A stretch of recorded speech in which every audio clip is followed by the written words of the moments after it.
बिस्मिल्लाहिर्रहमानिर्रहीम। Welcome to our channel learn chemistry with Amar. Dear viewers, आज के इस लेक्चर में हम बात करेंगे नेल बोहर्स एटॉमिक मॉडल। ये दरअसल रदरफोर्ड एटॉमिक मॉडल के ऊपर कुछ वर्क था नेल बोहर का, और इन द ईयर 1913 के अंदर इन्होंने इसके ऊपर काम किया। अच्छा जी, नेल बोहर का एटॉमिक मॉडल में क्या चीजें थी, इन्होंने सबसे पहले रिमूव की, यानी पहला काम इन्होंने क्या किया, रिमूव डिफेक्ट्स इन रदरफोर्ड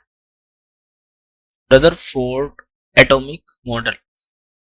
पहला काम तो इन्होंने ये किया कि भाई रदरफोर्ड का जो, इसलिए मैंने आपको कहा कि रदरफोर्ड की एक बड़ी कंट्रीब्यूशन रही एटम के स्ट्रक्चर के बारे में, क्योंकि आने वाले साइंटिस्ट ने उसके ही मॉडल के ऊपर क्या किया है, इसके डिफेक्ट्स को रिमूव करके उसमें चीजें चेंज की।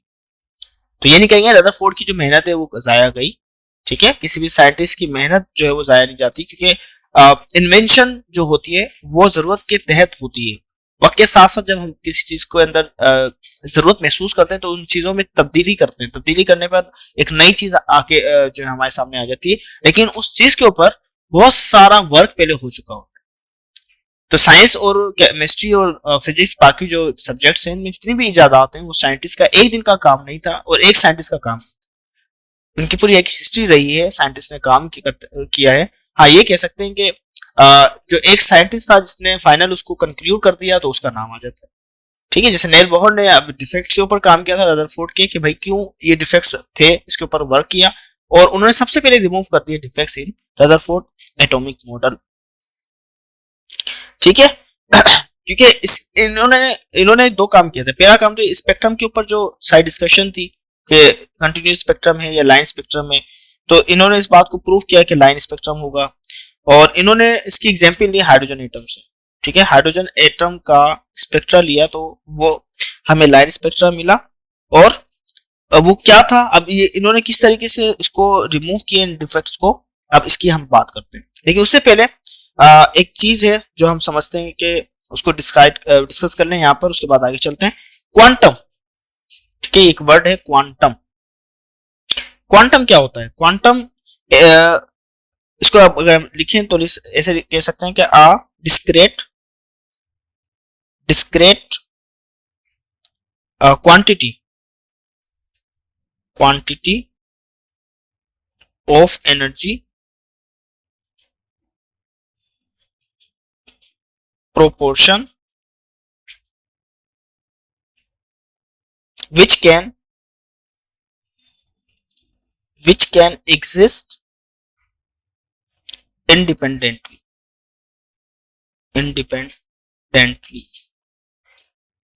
क्वांटम एक एनर्जी का क्या है, मिकदार है, discrete quantity of energy proportion, energy का एक खास अमाउंट है, विच कैन एग्जिस्ट इंडिपेंडेंटली, जो कि इंडिपेंडेंटली पाया जाता है।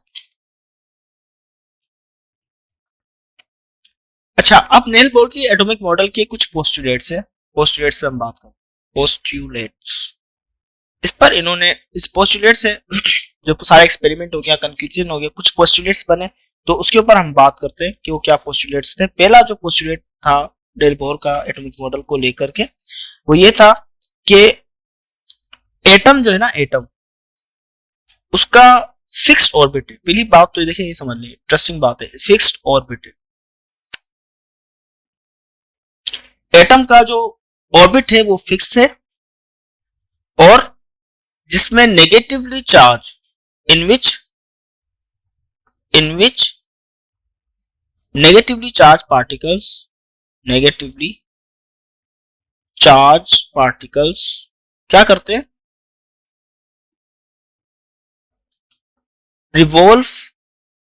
Revolve around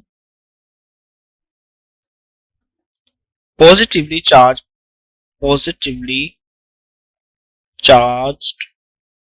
nucleus.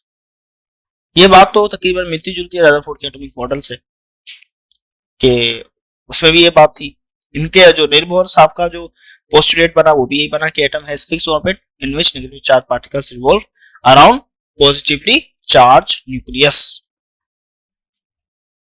Second point क्या था, या सेकंड पोस्टुलेट ये था कि दीज ऑर्बिट्स, या जिसमें इलेक्ट्रॉन रिवॉल्व करते हैं, ये ऑर्बिट्स क्या होते हैं? दीज ऑर्बिट्स possesses या possess क्या करते हैं? रखते हैं certain amount of energy which are called shells। ये जो ऑर्बिट्स होते हैं वो एक सर्टेन अमाउंट ऑफ एनर्जी रखते हैं अपने अंदर, जिसको हम क्या कहते हैं? शेल, और उसके नाम रख दिए गए। यानी इन्होंने कहा कि जो इलेक्ट्रॉन रिवॉल्व करते हैं न्यूक्लियस के अंदर, वो एक खास फिक्स एनर्जी होती है उन शेल्स की, उन ऑर्बिट्स की। अब देखिए, बार बार मैंने आपको ये बात समझाई, ये ऑर्बिट्स, शेल और एनर्जी लेवल, ये एक ही कॉन्सेप्ट है, एक ही बात है, ये डिफरेंट नहीं है। ऑर्बिट्स भी इलेक्ट्रॉन का पाथ है, शेल भी इलेक्ट्रॉन का पाथ है, एनर्जी लेवल भी इलेक्ट्रॉन का पाथ है। तो दूसरा पोस्टुलेट है, this orbits possesses certain amount of energy which are called shell। In orbits के अंदर या इन शेल्स के अंदर एक फिक्स अमाउंट ऑफ एनर्जी है, और एंड नेम्ड, और उसका नाम रख दिया गया। यानी जो नेल बोहर ने नाम दे दिया शेल्स को, क्या नाम दे दिया? KLMN shells. यानी ये अगर एटम है, इसका न्यूक्लियस है, इसमें प्रोटॉन न्यूट्रॉन है, तो ये K शेल हो गया, ये L शेल हो गया, ये M शेल हो गया, और इससे बड़ा ये N शेल हो गया। KLMN। क्लियर है?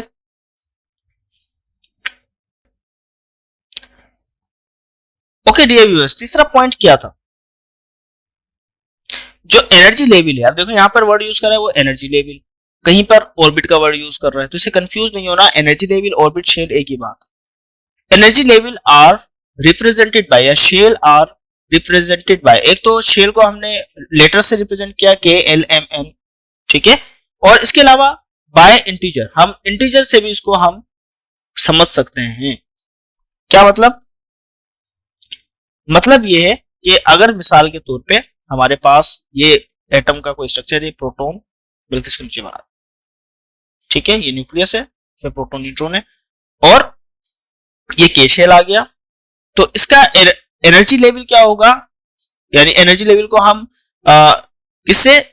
स्मॉल n से हम समझते हैं कि स्मॉल n अगर 1 है तो इसका मतलब कि एनर्जी लेवल 1 है, n अगर 2 है तो एनर्जी लेवल क्या है? 2।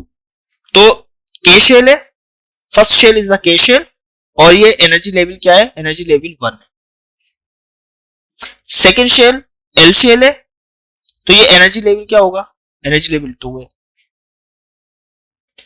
ठीक है। n इज द यूज करते हैं हम इंटीजर के लिए ना, तो एनर्जी लेवल 1, एनर्जी लेवल 2। उसके बाद KLM shell, energy level 3। N shell, उसके बाद N शेल आ जाएगा, N शेल की एनर्जी लेवल क्या हो जाएगा? Energy level 4 and so. तकरीबन 7 हमारे पास शेल्स होते हैं, KLMNOPQ, तो 7 एनर्जी लेवल होते हैं। यानी 7 शेल्स के अंदर, 7 ऑर्बिट्स के अंदर, 7 एनर्जी लेवल के अंदर इलेक्ट्रॉन्स रिवॉल्व करते हैं डिफरेंट क्वांटिटीज। पहले शेल में 2 होते हैं, फिर आगे दूसरे शेल में 8 होते हैं, फिर एंड सो ऑन। वो हम जब बात करेंगे इसके अंदर नंबर ऑफ इलेक्ट्रॉन्स की, उसका एक फिक्स फार्मूला है, उसके मुताबिक हमें पता चलता है कि इलेक्ट्रॉन्स कितने रिवॉल्व करते हैं किस शेल के। तो थर्ड पोस्टुलेट क्या था कि भाई जो इलेक्ट्रॉन्स रिवॉल्व करते हैं अराउंड द न्यूक्लियस, वो जो शेल है, एनर्जी जो एनर्जी लेवल है उसके अंदर रिवॉल्व करते हैं, एक फिक्स ऑर्बिट के अंदर रिवॉल्व करते हैं। 3 पोस्टुलेट्स क्लियर है?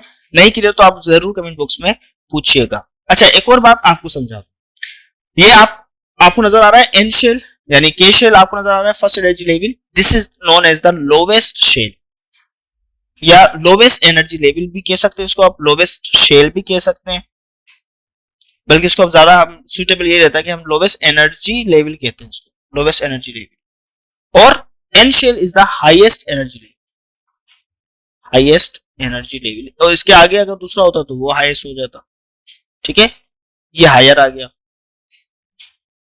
Higher level. तो कभी कभी ऐसा होता है कि इलेक्ट्रॉन्स इस शेल से निकलकर, यानी किसी एटम के अंदर ऐसा होता है कि इलेक्ट्रॉन्स अमूमन बाहर वाले जो शेल होते हैं ना, अगर फॉर एग्जाम्पल हमारे पास ये बाहर वाला शेल है, ठीक है, इलेक्ट्रॉन अक्सर ऐसा होता है कि यहां से जंप करके अंदर चले जाते हैं, और कभी कभी ऐसा होता है कि यहां से इलेक्ट्रॉन जंप करके इधर आ जाते हैं। इलेक्ट्रॉनिक ट्रांससेक्शन कहते हैं इसको, हम आगे बात करेंगे। ऐसा होता है कि एनर्जी कभी कभी इलेक्ट्रॉन्स यहां से जंप करके इधर आ जाते हैं, और कभी कभी इलेक्ट्रॉन्स यहां से जंप करके इधर चले जाते हैं। वह जब हम एटम के कॉम्बिनेशन की बात करेंगे, मॉलिक्यूल्स के स्ट्रक्चर की बात करेंगे, फिर उसके अंदर हम ये बात करेंगे कि किस तरीके से इलेक्ट्रॉन ट्रांसफर होते हैं, जंप करते हैं, और वो बात हम आगे बात करेंगे। अभी के लिए आप जैसे समझे, हायर एनर्जी लेवल और लोवेस्ट एनर्जी लेवल। जितना बाहर का शेल होगा वो हाईएस्ट एनर्जी लेवल होगा, जितना अंदर का शेल होगा, न्यूक्लियस के करीब करीब होगा, वो लोवेस्ट एनर्जी लेवल होगा। इसका मतलब ये कि न्यूक्लियस के करीब तरीन जो शेल है उसकी एनर्जी कम है, और जो न्यूक्लियस के बाहर वाले शेल हैं जिसमें इलेक्ट्रॉन रिवॉल्व कर रहे हैं उनकी एनर्जी ज्यादा। क्लियर हो गया तीसरा पॉइंट।